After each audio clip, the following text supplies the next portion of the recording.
Welcome to Let Me Be Your Voice project. And thank you first and foremost for your interest and your participation in this movement. This is a platform for everybody to connect through your stories, to empower and inspire each other, and to create this ripple effect of healing throughout the world. So thank you. Hi, I'm Ashley, and I am a rape survivor. I was sexually assaulted by a peer, someone that I went to school with, when I was 13 years old and he was 16. I was at his house just hanging out. We were friends, and I wasn't supposed to be there. I lied and I told my parents that I was somewhere else. And he was smoking weed and he kept blowing it in my face. And he took me down into the basement because two of our friends were hanging out upstairs, and he started wrestling my clothes off, and I didn't want to take my clothes off. I didn't want to mess around with him, and I told him that, and he pinned me to the ground, and he told me that I had to choose. I was going to lose my shirt or my pants, and I chose shirt. And then he went after my pants anyway, and I was naked on the floor, and he had his fingers inside of me. And without checking with me, without any kind of precursor, he put something else inside of me. I suddenly could feel something that was much bigger than a finger inside of me, and it was his penis. And he got off of me, and I sat up and I told him that I didn't want to lose my virginity. And he looked at me completely deadpan, and he said, "Well, you just did." And I was shocked. I was numb. I just felt all the energy leave my body, and I sort of laid back down, and he finished.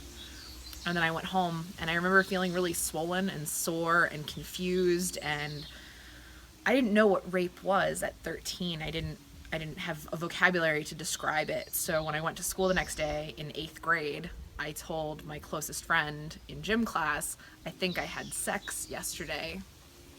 And it wasn't until several years later that I was able to look back and call that incident rape, which is what it was.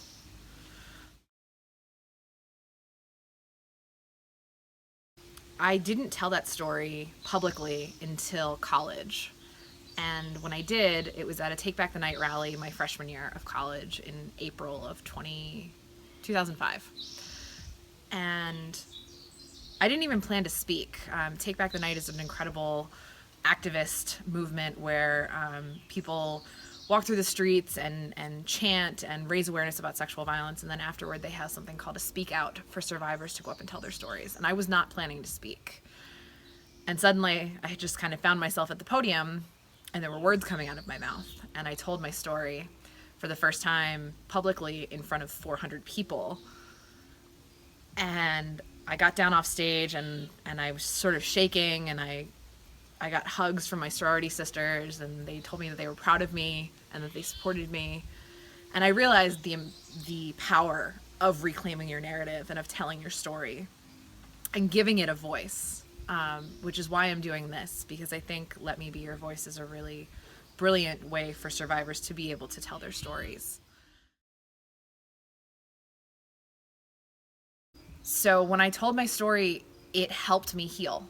And I realized that the more I told my story, the more I was open about my experiences, the more that I could have the experience of telling my story and have someone catch my eye and say, "Me too," I felt less alone.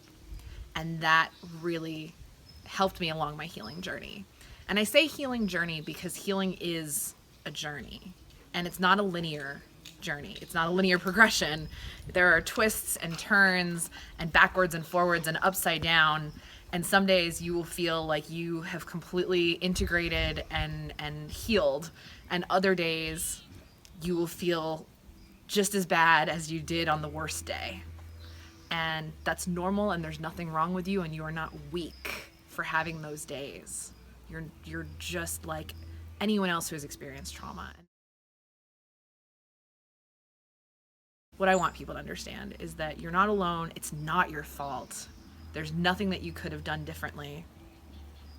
And that getting support and telling your story is the best thing you can do, because as I've healed and as I've told my story and as I've connected with other survivors, that has made me feel more grounded, more just aware of my own body.